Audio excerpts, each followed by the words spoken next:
Making a difference, one cup at a time. Yeah, this is tea time. Making a difference, one cup at a time. So be sure to grab your tea, grab a seat, and tune in to Miss Liz. Tea time, making a difference, one cup at a time. Tea time, yeah. Tea time, time.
Well, welcome. We are here at the last show of this week and the last show of May. That's right, we're finishing May. And tonight I have Joseph M Lenard from here coming in and speaking about the book he wrote, Terror Strikes. And we're going to really put some trigger warnings out there just in case anybody is a little triggered by our conversation tonight. And we're also going to wrap up May. So we're going to do a good, hard, deep May finish up with Terror Strikes. So a little bit on Joseph and a little bit of the disclaimer, all that good stuff. And then we're going to wrap it up and we're going to finish up this incredible month of May. Disclaimer for Miss Liz's Tea Time Live Show. Miss Liz, myself, is going live using StreamYard. Before leaving a comment, please grant StreamYard permission to see your name at StreamYard.com. Please be advised that the content brought forward for any Tea Time show hosted by myself, Miss Liz, is always brought forward in good faith. However, may bring forward dialogues and opinions that are not representative of my platform. The facts and information are perceived to be accurate at the given time of airing. All Tea Time guests and audience participants are responsible for using their good judgment in taking any action that may relate to the discussion. The content brought forward may include discussion for some where they may be emotionally at risk. It is significant to know that this show is engaging in discussion forums only to offer and inspire awareness and connection and is not providing therapeutical advice. If you have any questions about the disclaimer or the panelist discussion, you may freely contact me, Miss Liz, through my email at bookingmissliz@gmail.com. Moving forward, should you choose to voluntarily participate in this show in any aspect, I myself, Miss Liz, welcomes you. And should you find that this show is not made for you at this time, I respect that choice and I will see you at a later show at a later date and time. And again, all tea times are done on a Thursday this year in 2023, unless it's a rescheduled tea time, which will be a Monday or a Tuesday. So now let me give you a little bit on Joseph. Joseph M Lenard, a.k.a. J. Lenard, Detroit, author, blogger, cancer survivor, former IT professional, podcaster, political activist, speaker, spokesperson, that word I'm going to struggle with, for American Hartford Gold IRA Group, blogger and writer. He's the author of Terror Strikes, coming soon to a city near you, #1 Amazon bestseller, and How to Write a Book and Get It Published. Born in the 1960s, very much a person of the 1980s, lifelong by choice and residence of Michigan. Holder of 36 copyright materials. So let's get Joseph in here, and I'm going to just sip some tea while he gets in here and shares a little bit of. Yeah. Well, the first thing is that, it's Joseph M Lenard. It looks like Lenard. It's not French. It's actually Polish somehow, but Lenard without an O. And the word you were looking for was affiliate. Affiliate. I was just like, sometimes my tongue just twists. I'm like, I can't say it. I'm not even going to try. No, I'm also co-host of Savaged Unfiltered, and we were recording a show the other day, and I couldn't get the word reciprocate or reciprocity out of my mouth. I'm like, blah, blah, blah, blah, blah. So, Right? Sometimes your tongue just, it's not going there. yes, like brain is trying to engage the tongue. I'm in drive, but somehow I'm going backwards, right?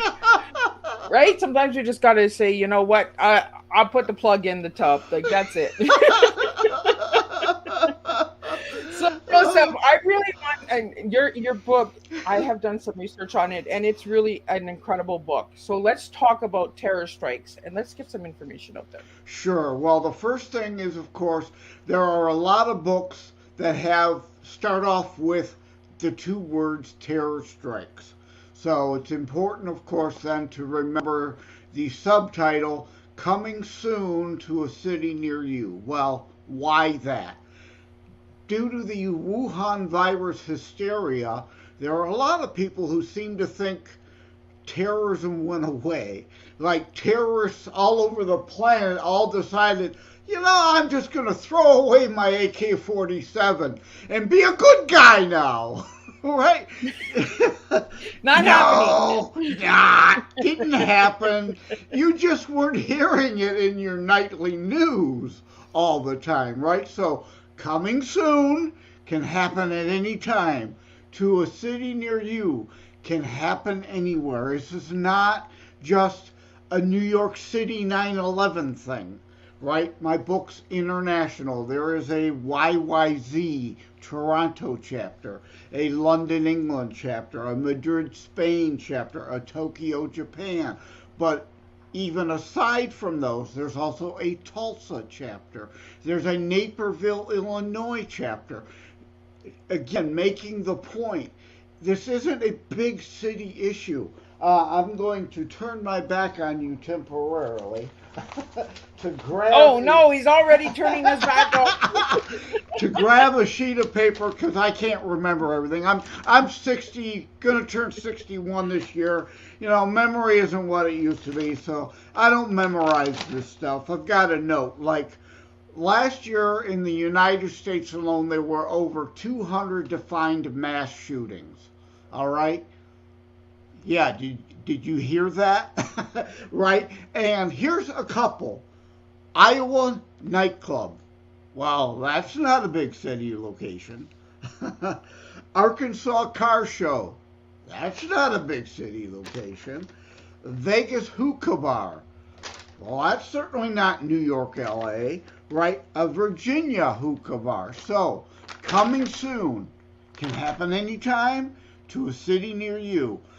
The people of East Palestine, Ohio, I know you all heard the train derailment outside of East Palestine, Ohio. Well, now I'm not saying that's a terrorist attack, but what I am saying is if those who've read my book were not surprised. They knew it was coming. The Tulsa chapter foretold it. Again, now whether accident or terrorism, it was coming. So if you'd read my book, you wouldn't have been surprised by that. And because years ago there was an Amtrak between Chicago and St. Louis that was derailed in the middle of nowhere. So again, these things can happen anytime, any place. Like Teresa in my Naperville chapter says, she thought she was the mama bear she needed to be for her young daughter, but turns out she was really more an ostrich, right? I'm not selling fear porn here. I don't want you to be paranoid, right? Terrorism is the main thread, but this is not a book about death.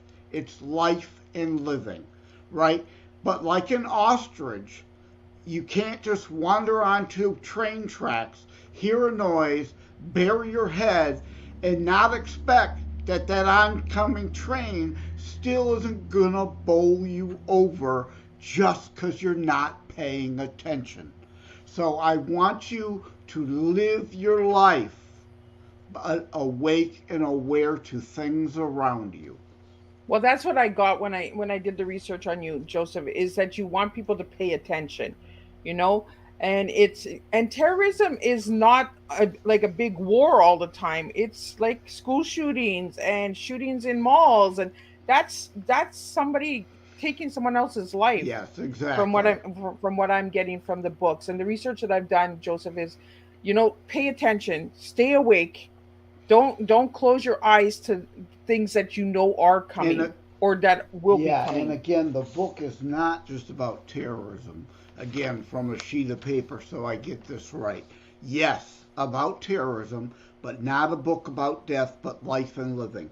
Life over death, hope over fear, faith over despair, love over hate, good over evil, individualism over collectivism, which I know resonates with your freedom truckers, freedom over tyranny, family and friends, right? So there's a lot of things really going on in this book. Terrorism is just the thread that ties these things together. Because we follow Martin, a Detroit newspaper man, who decides to write a book called Terrorist Tracks about terrorism. So that's really what the book is. It's a book in a book. We follow him and his research and thinking about these things. And it's not just terrorism, right? Crime. Crime is like out of control because some of these people with this ridiculous notion of if you're just really nice to criminals, maybe they'll stop being criminals. Yeah. Yeah, we'll just wake up and take a Hello? magic pill and it's all gone, right? Hello? So crime can happen anywhere around any corner. Again, not to make you paranoid, but just live, but be alert, right? Like Teresa in the Naperville chapter. You've got to be a mama bear if you're a parent, right, for your child. You can't be the ostrich. And I think it's really important what you're doing, Joseph, because you're bringing the awareness of paying attention, but you're not saying terrorism. Your book was put in the terrorism category on Amazon because of what was written in it, but you're giving the awareness of things coming and things that have happened. And I think we need that research and we need that education out there to understand words, not be paranoid and not be afraid. The word terror is not to go and put yourself in panic mode. It's to just be awake, Right. be Right. alert, you know? The word situational awareness. Now, I use that term advisedly, and because people hear that and they automatically think some spy movie on TV, right? The guy goes into the restaurant and he picks the booth in the back corner so he can always have his eyes on the door. Always everything. I'm not talking about that kind of paranoia. Situational awareness is all kinds of degrees, right? Yeah.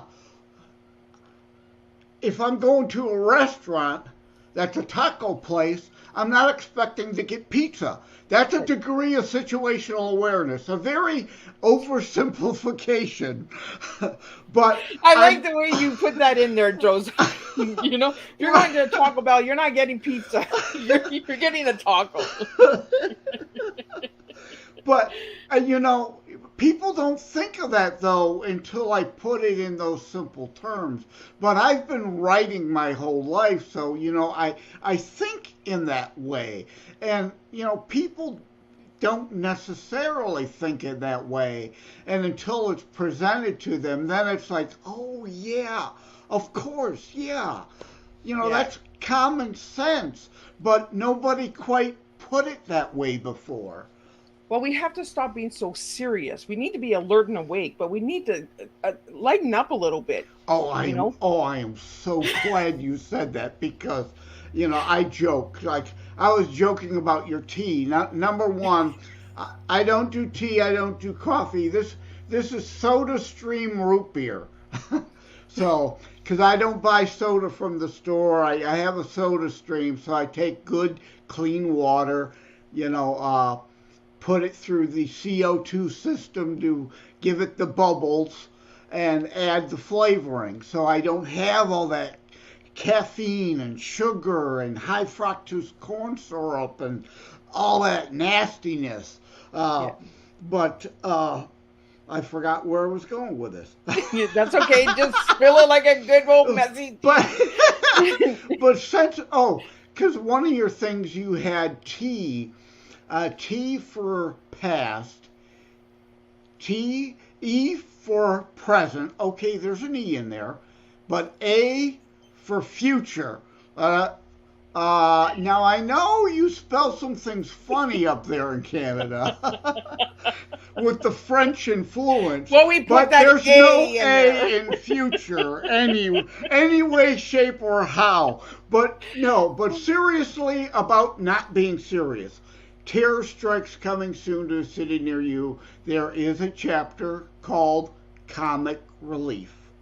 I make the very point. Very serious book. A whole lot of serious stuff going on around you, but you've got to maintain a sense of humor.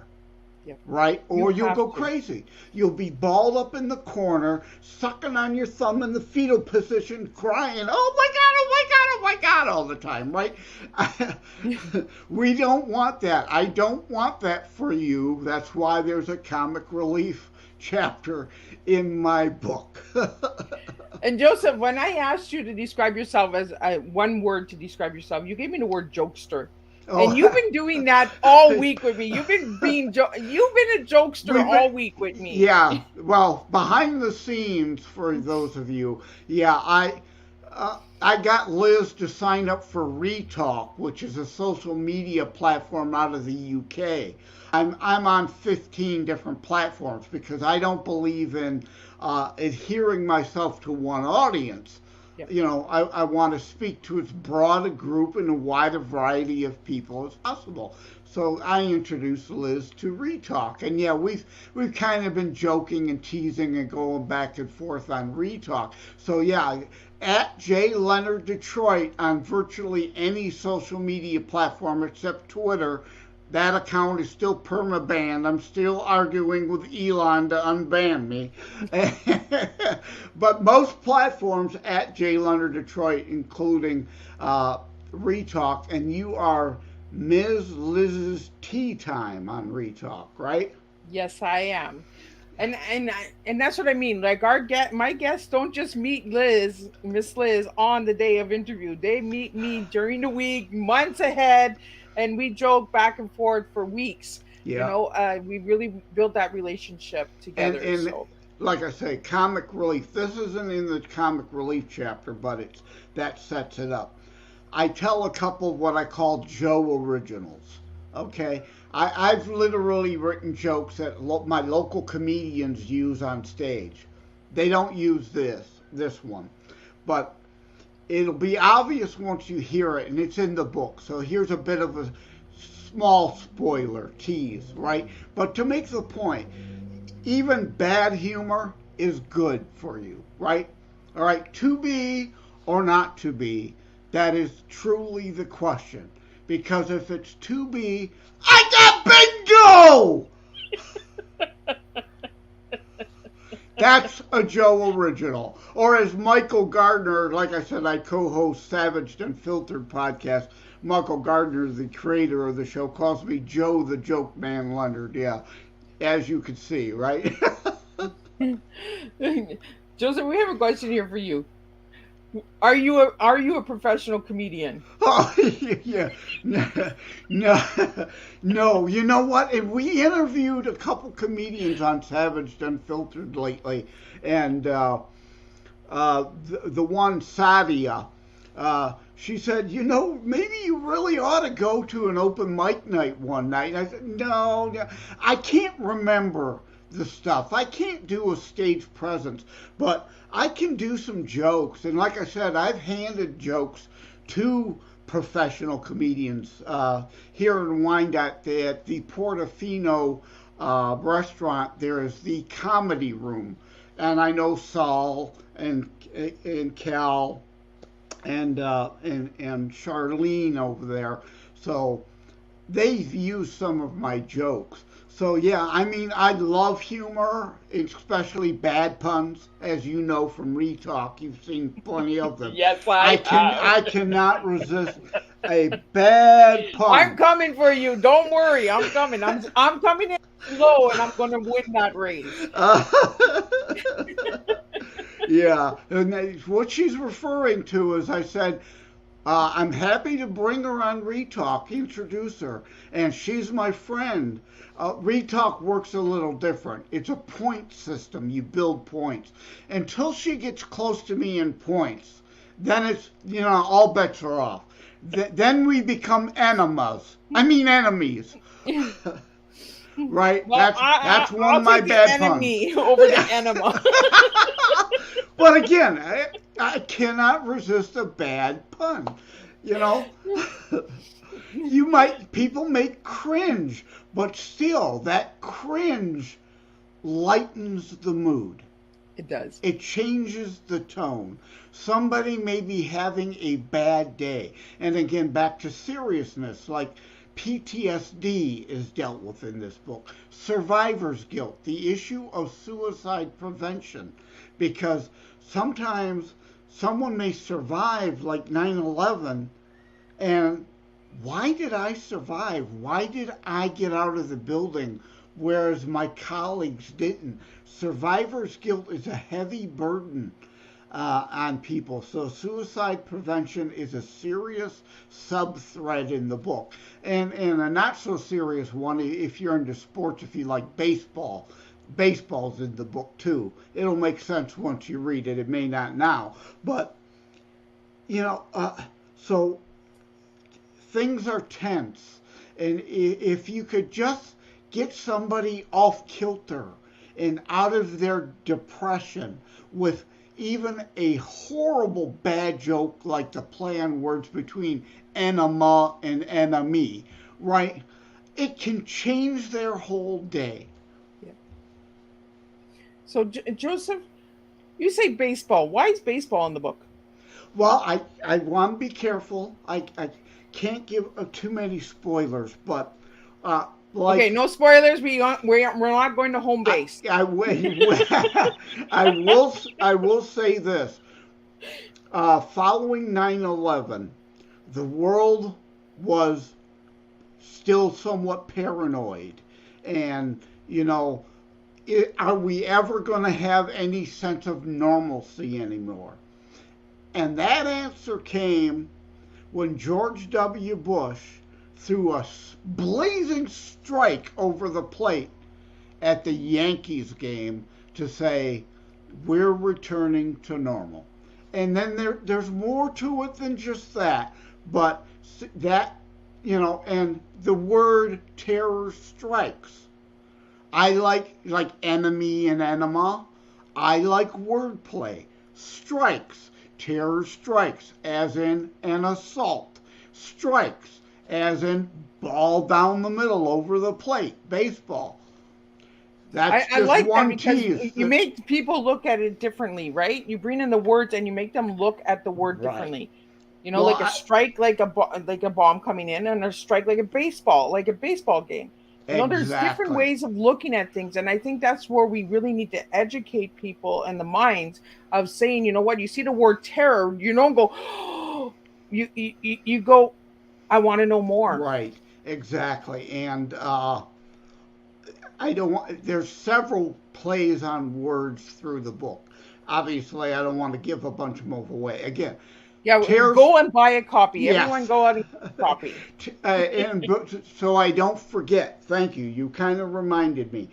Anyone listening in the United States, because the cost of shipping is pathetic out, international Oh, I shipping. know. You've got to buy local. But anyone in the U.S. watching, you could go to terrorstrikes.info/shop.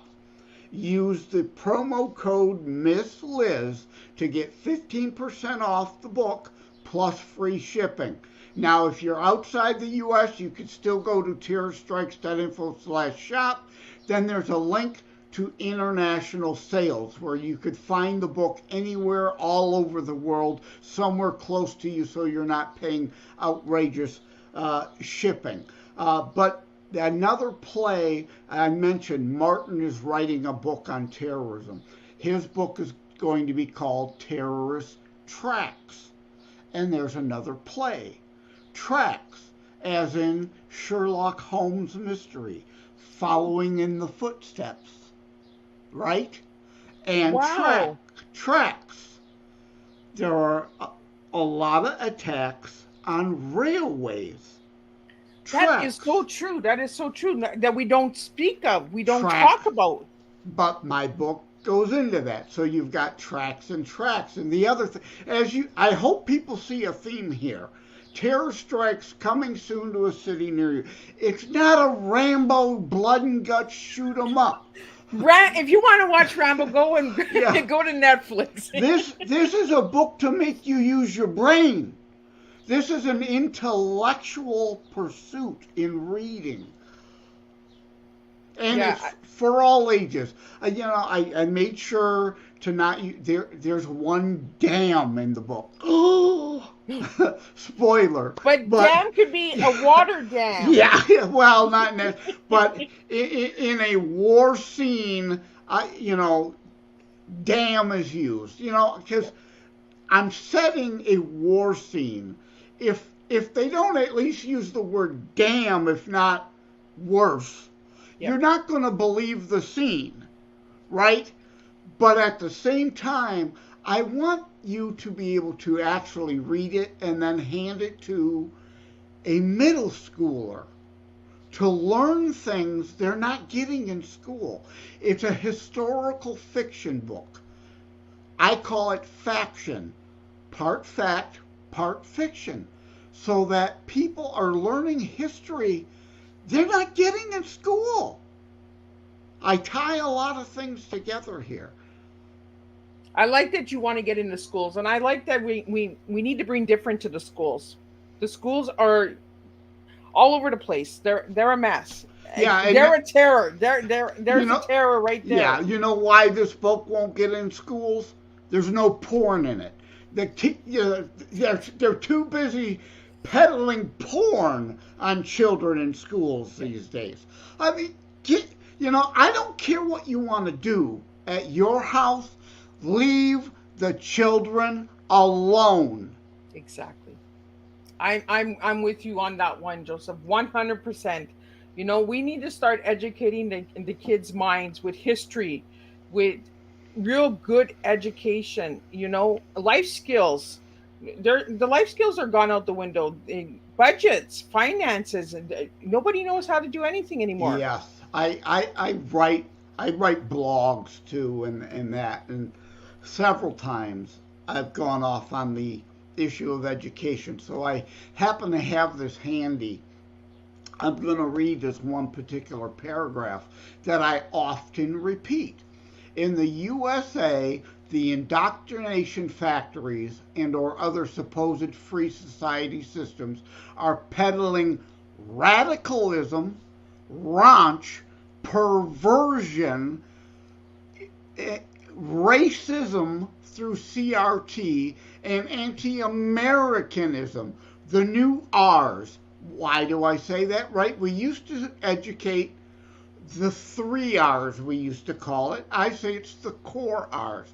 To our entitled, lazy, participant trophy, overblown self-esteem buffoons, know-nothing brats. Meanwhile, China is teaching their children the traditional R's: reading, writing, arithmetic, history, science. See what I did there? The R don't belong there, but I put an R in. I see what you did, because I know how you like to joke around, So for the listeners out there and the ones that will watch the replay later, Joseph, he's a jokester. Let's just have some fun. Let's just laugh a little. We don't always have to be so serious. But we do have to be serious about education. This is a serious, education system needs to change. But in that joke, there's an important point. Our kids are not learning anything. They're too stupid to know there is no R in science. It isn't science. So I go on to further say kids are so dumb they wouldn't know the R doesn't belong there. Or virology, right? No R belongs there either. Rather than genderism, honor, respect, work ethic. Those things are being taught by our enemies. But we're teaching our kid everybody gets a trophy. You're special no matter what. And they're not prepared for the real world when the time comes for them to join it. That is so true. You know, you're hitting on some really good points. And I think now is a good time, Joseph, to ask you what your tea is, because I think you're all fired up and I think you're going to spill a real messy tea here with me. well, like I said. What are you giving me? What 3 words are you going to give me? Because I'm ready for you. I've got them. I figured them out. I wrote them down. Because I knew you would. I told you. Like I said, I'm going to turn 61 this year, so the memory isn't always great. But as Michael Gardner of the Savage Unfiltered podcast that I co-host with on occasion, he says, a lot of times he's got to say, shut up, slow down, put a comma in there somewhere, put a period in there somewhere. Because I do, I get 1,000 things running through my brain and they just kind of flood like a tidal wave out my mouth all at once. I told you, you're just a big old mess. You just make a big old spill of tea. Yeah, I get going 100 miles a minute. And, I was like, that's why people need to listen to the podcast usually several times. You might have missed something. So, because you might have missed that R. Right, one of my R's. Right, there were a lot of extra R's in there. Did you catch them all? There will be a quiz following the show. Miss Liz is going to put a test out to see how many people caught that extra R. But yeah, T, trust, right? It takes people a while over time to learn to trust someone. Ronald Reagan, one of my idols, once said, trust but verify, right? Look things up for yourself, confirm things. Who is honest? Who is a liar? It takes time to learn that trust and to build a trust. And the E, enlightenment. And I don't necessarily mean that in a spiritual, religious way, but knowledge, like we spoke of, right? Learning things. Don't just accept. It goes back to trust.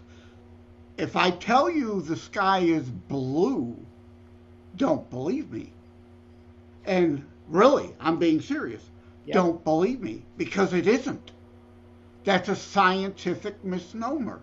The sky is black.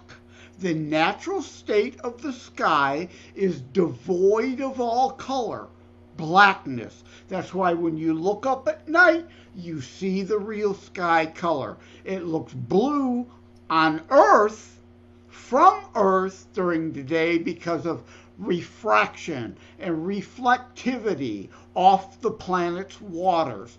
Mars sky would look red for the refraction of the red clay, right? Black is the absence of all color.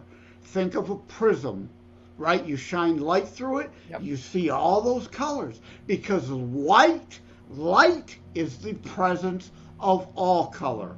So, and my A, I didn't forget where I was going this time. I'm waiting for the best.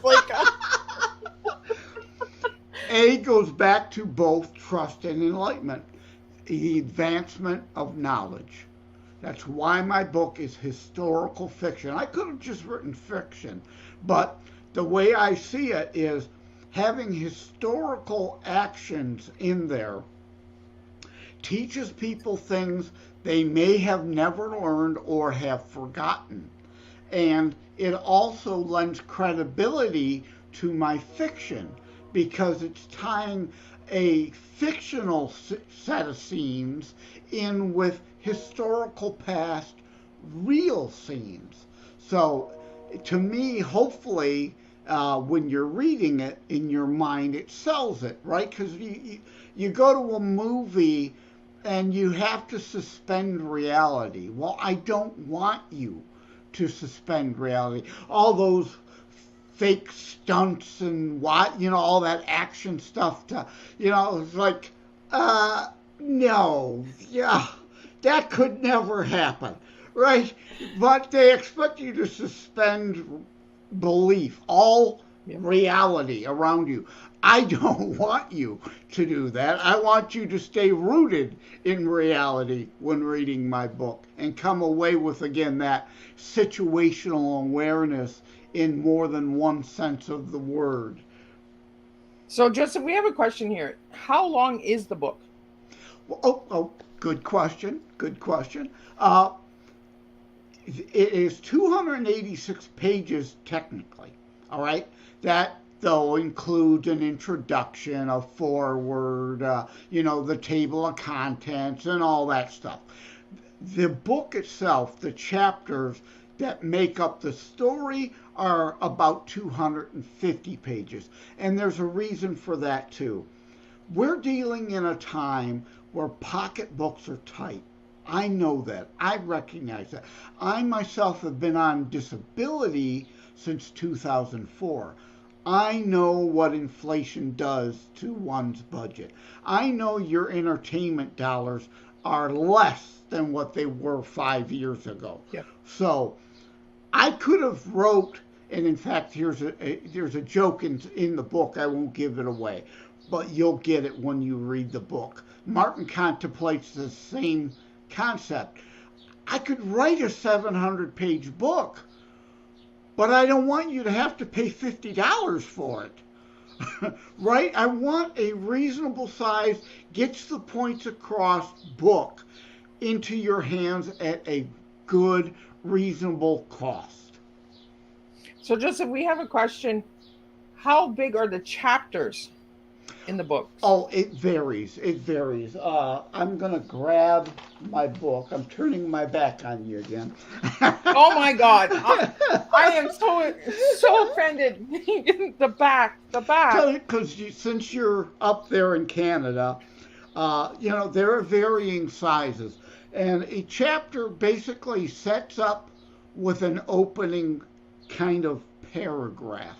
And I will read the YYZ, which everyone, even if they're not from Canada, should know is the Toronto airport, which comes from the rock band Rush. Well, that's an instrumental tune. So I opened the YYZ chapter with another Rush song. Wish them well.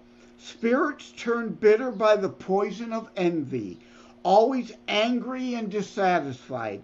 Even the lost ones, the frightened and mean ones, even the ones with a devil inside. All that we can do is wish them well. Is that fitting for a book on terrorism? That is really good. But that doesn't really answer. It doesn't really go with the title. And when you open it, it brings you to a different direction. Right. And it sets up that chapter for Toronto. And but yeah, they're varying lengths. Some are maybe only 5 pages. I don't think there's one that's only 5, but just to pull a number out of my head, and 9/11 is the longest chapter, which would make sense since it's the preeminent terrorist attack of our times. Yeah. But even then, I could have broke that up. I wanted to get it out last year. I could have taken another 2 years writing this book, because one thing I thought of was acute. We talked about wordplay. I was thinking about putting a hidden gems for people who like Easter eggs.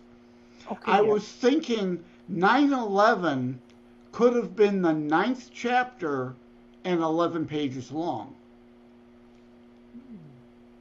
And see how many people would have caught that. And that's really interesting, though, Joseph, because we need to start doing that, putting these secret gems in to see if people are actually paying attention.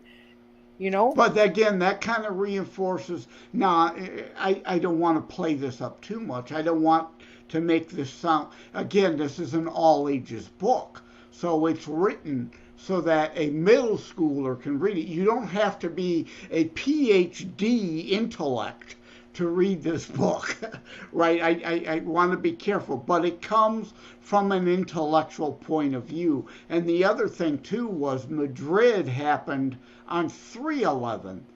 That would have been chapter 3 and 11 pages long had I had more time to play with it, you know. But I didn't want to take another year, because here's a behind the scene you don't get too many places. I actually started this book in 2006. Wow. Yeah, it came to me as most of my writings. Everybody, you know, my other book is How to Write a Book and Get It Published, right? If you're thinking about writing, or even if you're not thinking about writing, maybe you want behind the scenes of what goes on in an author's brain to getting a book to you. How does that happen? How to write a book and get it published. Hints, tips, and techniques is kind of like a behind-the-scenes book for you. Or if you're looking to write and publish, it'll be a guidebook. But yeah, Terror Strikes came to me like most of my writings. Everybody's motivations and inspirations are different. And I go into that in How to Write a Book and Get It Published, right? But for me, my writings generally come to me in a dream. And this came to me in a dream in 2006. I spent 7 or 8 months writing it in 2006. I had a beginning, I had a middle, I had my ending. This has to be my ending. This book has to end that way, but there were some in-between pieces that just weren't right. So I figured I'd set it off to the side for a little while, you know, and time went by, we moved on to other projects, and lo and behold, in 2021, the dream came back. Wow. I'm like, okay, I get it. I dusted it off. I spent another 6 months. Now, obviously, since I started it in 2006, there was some stuff that was stale that then had to come out and be rewritten, as well as the new stuff added. But it was the perfect timing because, like I said at the beginning of the show, with the Wuhan hysteria, people have forgotten about terrorism. It hadn't gone anywhere. It's still here. And again, like the ostrich, just because you don't think about it, don't mean it can't happen to you. And it can come at any time, so it's coming to a city near you. Yep, coming soon to a city near you. Exactly. Thank you. I was wondering why that subtitle was on that book, and I was like, why?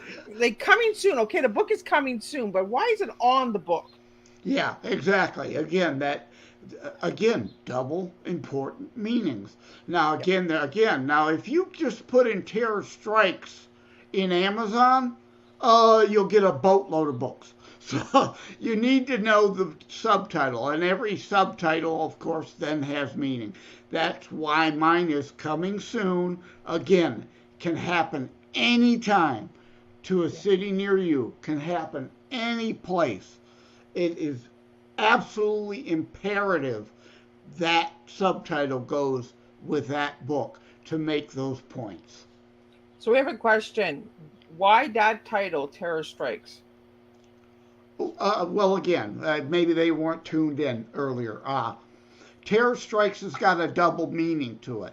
Strikes, as in an assault, as a terrorist strikes a location. Strikes, as in baseball balls and strikes.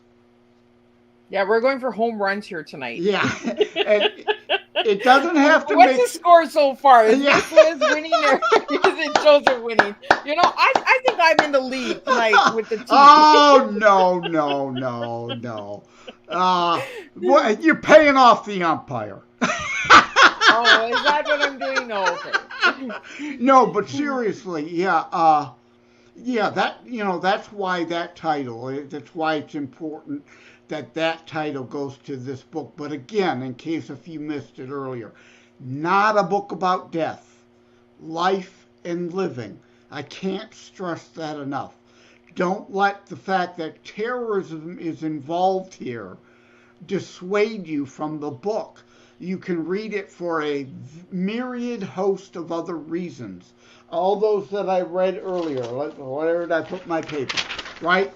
It's about life over death, hope over fear, faith over despair, love over hate, good over evil, individualism over collectivism, freedom over tyranny, family and friends. And I want to go back to one, hope over fear. Here's a little spoiler for you, and to give you that, connotation of this is an intellectual pursuit, not a blood and guts shoot 'em up kind of book. Hope over fear. Martin's wife's name is Hope. So it is literally and figuratively about hope. Those are the kind of things I want to, that's the kind of imagery I want to evoke in you. And I want everyone who's listening and who will share this tea time and listen to the replay.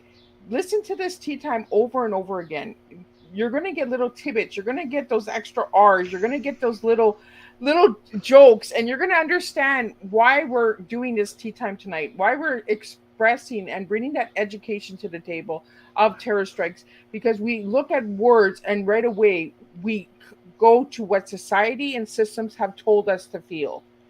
We're here tonight and we're going to bring you a different way of terror. And in the beginning, if you watch the beginning of the tea time, you see the video where Miss Liz puts no terrorism. It means no closing your eyes. Like, leave your eyes open, pay attention, be alert. When you hear the word terrorism, what do you think, Terry? Joseph? Oh, there's a Terry out there that wants to talk to me tonight. You just go and rest yourself. Yeah. There's no Terry anywhere in my family, so. I know, right? But no, you so brilliantly, which is why you're a host, led me down a path I needed to go down. We needed to go down. That's another point here. The terrorism and the double meaning and yes, don't close your eyes.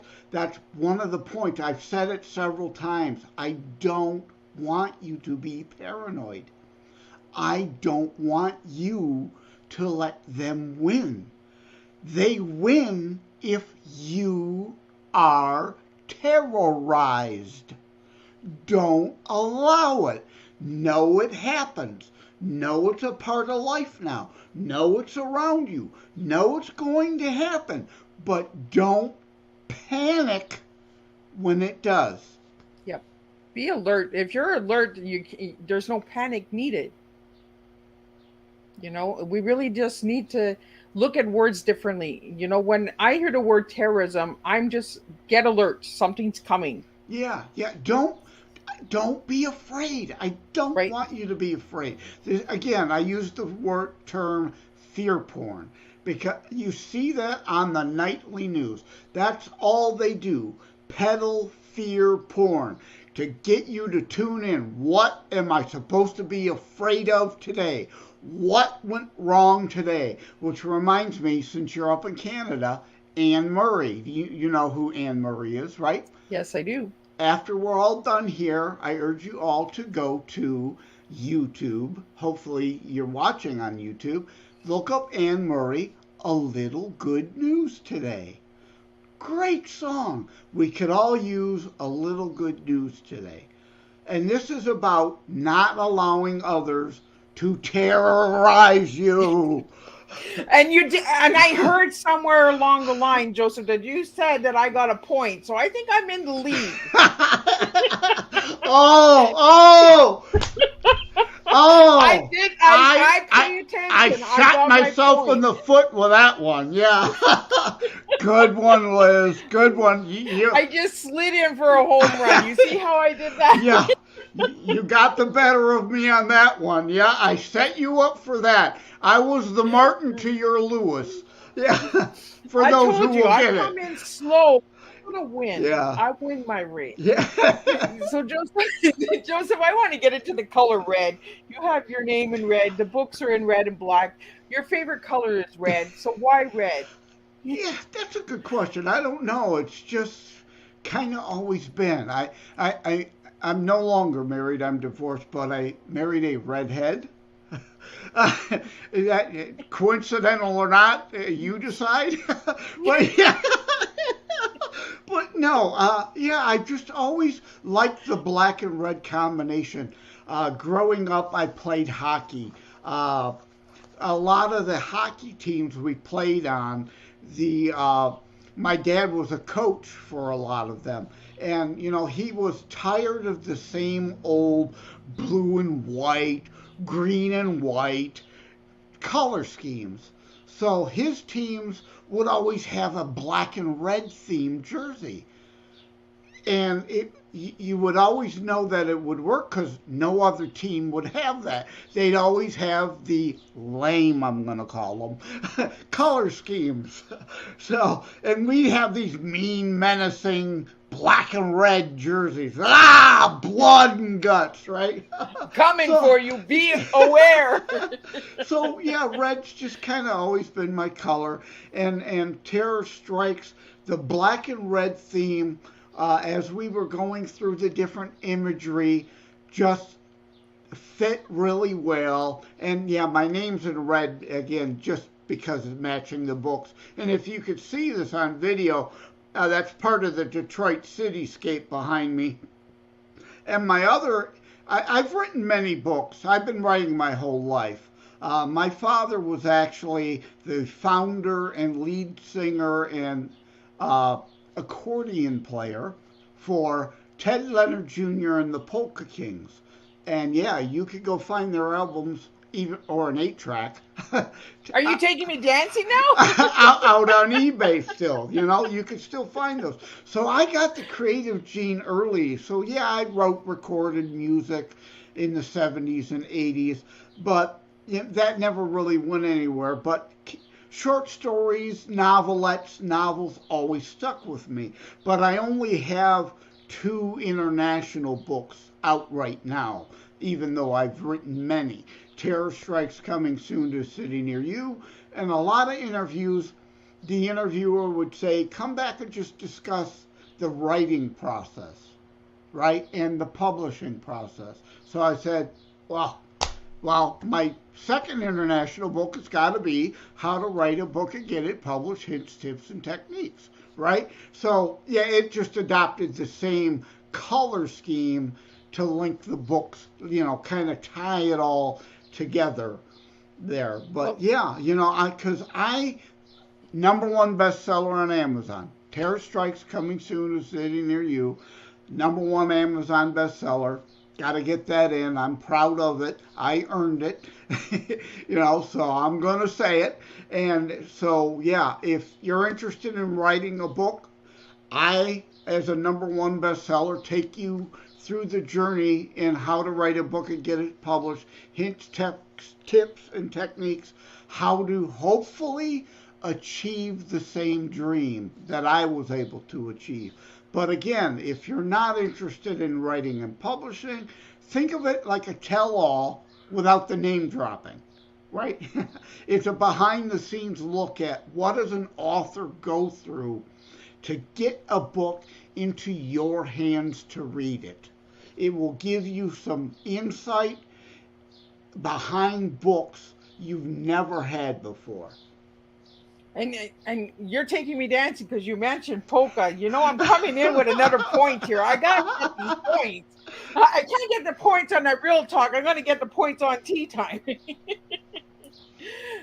So, Joseph, what final message would you like to share with the audience tonight? Well, since you mentioned music, And since I mentioned I wrote and recorded music, I don't have any of it available online or anything.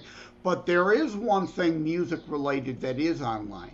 If you go to terrorstrikes.info, under the More tab, there's a radio play that I wrote in 1984. That was in response to a music contest CJOM Windsor, Ontario station was having, where you wrote a radio play introduction to the song of the week. And that week it was Billy Joel's Eyes Without a Face. So I wrote The Adventures of Detective Idol to introduce that song. It's a reimagining of the song because I've heard him talk about it came out of a movie he saw, an old horror movie where somebody removed a person's face, so it was eyes without a face. That's the story behind the song. I reimagine it with my radio play intro. I've reached out to Billy Idol. Unfortunately, I've never heard back. But as you could see, there's a lot of things here. Terrorstrikes.info is one of my websites. That's for the book. But there's a More tab, and there is lots of rabbit holes, like a page for my father, Ted Leonard Jr. and the Polka Kings. The CJOM radio play. You can read the play, you can listen to the play, you can watch the Billy Idol video there, whole lot of stuff there. And I also have josephmlenard.us, and I see you have that on the screen. That's the author site my publisher put up for me. There's not much there. That's mainly, again, so that I give out my name. I want people to be able to find me there, obviously. And if you want to reach out to me for any reason, you can go to josephmlenard.us. Again, it looks like Lenard. It's not French. It's Leonard without an O. Joseph. My Canadian French blood. Yeah. Is Lenard. Right. I just flow it differently. But there is a contact tab at either of those sites if you want to reach out to me, or if you use Shopify. If you want a one-on-one consultation about writing your book, you could go to Shopify and find Joseph M Lenard Media, and we can have a one-on-one Zoom consultation. So if anybody wanted to reach you, the best one to get is the Joseph Lenard. Yeah. I want to do the French way again. Yeah, it's my French Canadian blood. I'm sorry. Oh, there's the sorry. Mine is a point. Sorry. There's the Canadian sorry. Yeah.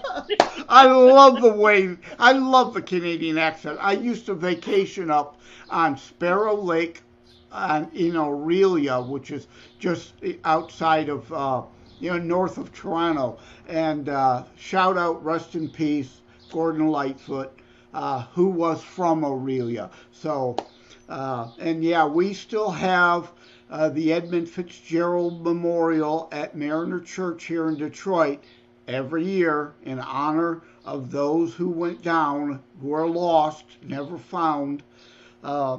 So yeah, I love the Canadian accent is where I was going with that. I'm not mocking you. I'm not making fun. You're not going to take a point away from me. I keep my points. This is a loving tease. Well, it's been a real honor having you sit with me, Joseph. And this is what we need. We need a little humor. You hear and you see the book Terror Strikes and you think, oh, you know what? Listen to this Tea Time and you're going to see that we're going to take you on a different journey. And we're going to close up May with a really strong terror strike, with a home base run. I'm striking Joseph and I'm coming for him because that's just how Miss Liz works. Joseph, so I want to thank you for tuning in. I want to thank all the viewers and listeners. If you're listening to the replay, push #replay. Let me know where you're tuning in from. I always like to learn. where you're coming in from. And if you have a platform that Miss Liz is not on and you'd like me to be on it, send it to me like Joseph has with the Real Talk. And we'll just get Miss Liz all over it. And Miss Liz will just keep getting points all over the stadium and get a bunch of home runs, because that's just how we roll. Well, that's, so again, that's another thing in the book. I mean, politics is in the book, free speech. And I always, social media, I'm on 15 platforms. Why would you want to limit yourself? Get on all of them. Just make a mess. Just spill it. And come in with a home run and a good point. So I want to thank everybody for tuning into Tea Time tonight. And I will see everybody next week with a new set of 3 guests next Thursday at 10 a.m., 3 p.m., and 7 p.m. That's just how this cannot rolls. possibly be as good as this episode. Cannot possibly. So let's just share the terror and let's strike it hard. All right. Take care, everybody. God bless.